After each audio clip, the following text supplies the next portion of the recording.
I feel very called to make this video right now. It is in my spirit, it is hurting my stomach, and I think it needs to be talked about. No, not I think, it needs to be talked about.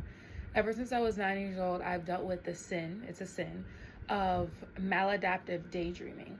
Now, while everyone does this in different ways, ever since I was younger, I never wanted to be myself. I didn't like the color of my skin. I didn't like my hair. I always thought other girls or just anyone else was superior to me because I didn't have confidence in myself. I did not love myself, and it took me a very long time to do so. I never had confidence in myself when I was younger, even though I had a wonderful support system, wonderful parents. I was, top of my grade level when I was in school. I was almost, in a sense, what other people wanted to be. I'm not even going to try to be like prideful or boasty about that, but I was very smart. I was a very cute little girl. Like, I wasn't, somebody who you would think would be insecure, but I really, really, really was no confidence, a people pleaser, somebody that just wanted to be liked. And that's how I operated when I was younger. So I used to daydream a lot. I used to, if I had a crush on a boy or something in school, I used to imagine myself as if I was another girl that I thought that was prettier and imagine, them together. So I've always had, unfortunately, that mindset, and I've always had that imagery in my mind and that daydream in my mind where I was super insecure. Now, as I got older, in 6th grade, when it was quarantine time in the world, now I'm isolated at home and the enemy can fully play on my mind. I'm older now. I know a little bit more about how relationships go, how kissing and, different things like that operate. So as my mind continues to explore, as I continue to learn things, those daydreams turn from something innocent into something entirely different, right? Which starts becoming a very, very a lustful spirit to carry around with you. Now, I didn't know much about God at this time, but remember, these things are broiling up within me. I still don't really love myself. I'm very insecure. I'm not very confident in my skin.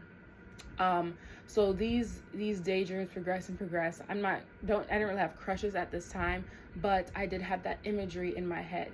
And this is why it's very important to honestly just, I don't know, like if I have kids, homeschool them and then just, keep them away and out of that light, because it's the imagery of sexual things, lustful things, just adulterous and fornicating things are everywhere in this world. It's in the TV shows, it's in the songs, it's all around you. And if other kids are getting exposed to it, they're telling you about it.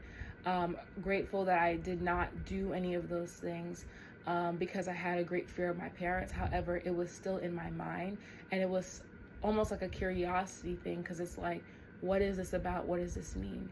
I'm not gonna say I managed it well, but I didn't have the space or opportunity to act on it in any way. So I did not pursue those things, which other kids my age might have, or the kids that I was surrounded by, because what's really interesting, when I was in elementary school, like 5th grade, I was on a middle school campus. So I'm 100% sure some of them did something that clearly it's for married people to do.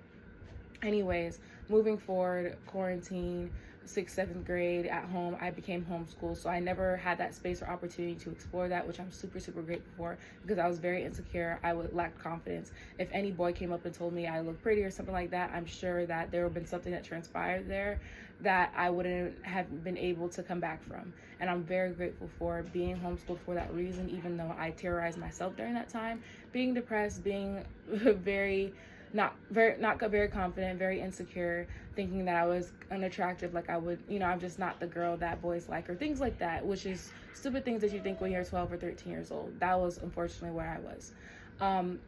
Fast forwarding a little bit now, why this daydreaming thing has become such a big thing. I have no idea how this spirit and how this mindset has come upon me. And has nailed itself and drilled itself in over my life. But now it's these things of me daydreaming stuff that I guess I kind of want to have, or my flesh wants to have, but me knowing the truth now, being baptized, being saved, walking as best as I can to be, the servant of the Most High I'm supposed to be. It's like a battle in my mind of the worldly way of operating things when it comes to relationships, when it comes to attraction to the opposite sex, when it comes to, you know, marriage or things like that, daydreaming about that so harshly to the point where I think that I need that to complete me.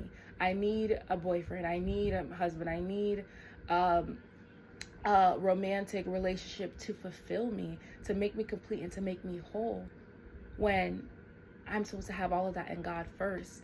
And it's a blessing to have a husband, it's a blessing to have, you know, kids after that, because that is supposed to be the example or the image of God, Christ in the church. So it's been that struggle, it's been that fight, it's been that battle, but it all roots, I guess, from insecurity and lack of confidence in myself, thinking that that's the one thing that I'm missing. But that's what the enemy is trying to convince me. That's what the enemy is trying to drill into my head, that I am not worthy without that romantic relationship. Oh, no one, you don't have a boyfriend right now at your, I'm about to turn 17 right now. Oh, you don't have a boyfriend yet. You are, you know, you're worthless. You know, you need this to be whole and complete. You know, no one likes you. You know, you're not attractive. Things that do not matter at all, but are being replayed. And I'm going to shine the light on the enemy. I know this is going to be a long video, but I need to shine the light on the enemy, because I know there's people that are sort of dealing with that. And this daydreaming thing is so dangerous. It keeps your mind stuck in a place of, these are just things that I cannot attain, or I won't be able to obtain. And there's something that I'm missing out on because I don't have a boyfriend right now, because I'm not a romantic relationship right now, because I'm not married or something like. And it literally, you will view the world as just, the way that you view the world, it'd be like, oh, if I have this, then, like, you will think of everything that you don't have in these daydreams that you may actually want and desire, but the way that you go about it in your mind is so, what?